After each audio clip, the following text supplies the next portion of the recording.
அப்புறம் இந்த my with என்னதான்ப்பா ஆச்சு? யாருக்காவது ஏதாவது விஷயம் தெரியுமா? எல்லாம் யூடியூப்பில் காவங்காவனு கத்திருக்கான்னு தானே சில கம்யூனிட்டி நாய்ங்க.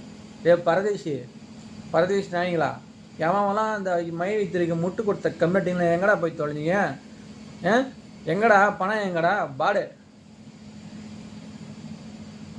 அப்படியே என்னமோ வாழ வைக்கும் தெய்வம், வாழ வைக்கும் கடவுள், எங்கள் கடவுளை குறை சொல்லாதீர்கள், எங்கள் தெய்வத்தின் மீது அவதாண்டம் என்னது அவதூறாக அவதூறு பரப்புவர்கள் மீது நாங்கள் ஆக்ஷன் எடுப்போம். நீங்கள்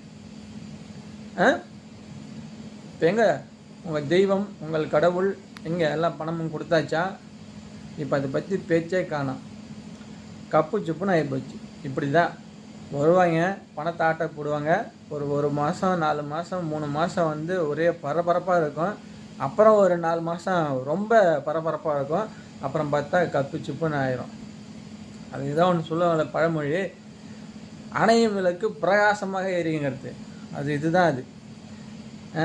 ஏண்டா உங்கள் பணத்தை வச்சு நியாயமாக சம்பாதிச்சு நியாயமாக முன்னேற பாருங்க. ஐயோ ஏன் அப்படி போய் இப்படி கிட்டத்தட்ட ஏதோ 70 லட்சம் பேர் 80 லட்சம் பேருங்கிறாங்க. இது என்ன கதைன்னே தெரியல. நீ எவ்வளோ பணம் தான் உள்ளே போச்சு, அம்மா பணம் தான் ஆட்டையாக போட்டு போனால் நான் தெரியவே இல்லை. நான் சும்மா ஒரு குத்துமதிப்பாக கணக்கு போட்டு பார்த்தேன்.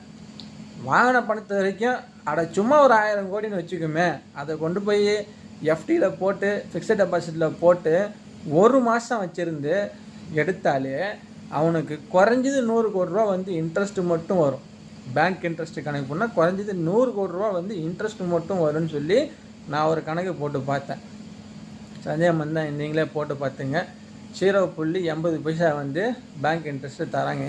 இப்போ ஒரு 1000 கோடிக்குன்னா எவ்வளோ வரும் பாருங்க. இது நான் சும்மா ஒரு உதாரணத்துக்கு சொல்கிறேன். இது 1000 கோடிக்கு மேலே தான் இருக்கும். அப்போ உங்கள் மனசுக்கு எவ்வளோ பணம் இருக்கும் அப்படின்னு நினச்சா நீங்கள் ஒரு கலெக்ஷன் போட்டுங்க. 0.80 உங்கள் பக்கத்தில் இருக்கக்கூடிய பேங்க்கில் வந்து வேணுன்னா எவ்வளோ இன்ட்ரெஸ்ட் வந்து எஃப்டி கொடுக்குறீங்கன்னு கேட்டு பார்த்துங்க. இப்போ ஈப்பில் போட்ட மாதம் மட்டும் எத்தனை மாதம் கணக்கு பண்ணிக்கிங்க, இத்தனை மாதத்துக்கு எவ்வளோ எஃப்டி எடுத்துருப்பான்னு கணக்கு பண்ணிங்க இல்லையா? தயவு செஞ்சு யாரும் இந்த மாதிரியான வேலைகளில் ஈடுபட வேண்டாம். நான் தயவு செஞ்சு சொல்கிறேன். 10 ரூபாய் இருந்தாலும் கஞ்சை குடிச்சிட்டு கம்னு படுத்து கிடங்க, அதுதான் நல்லது.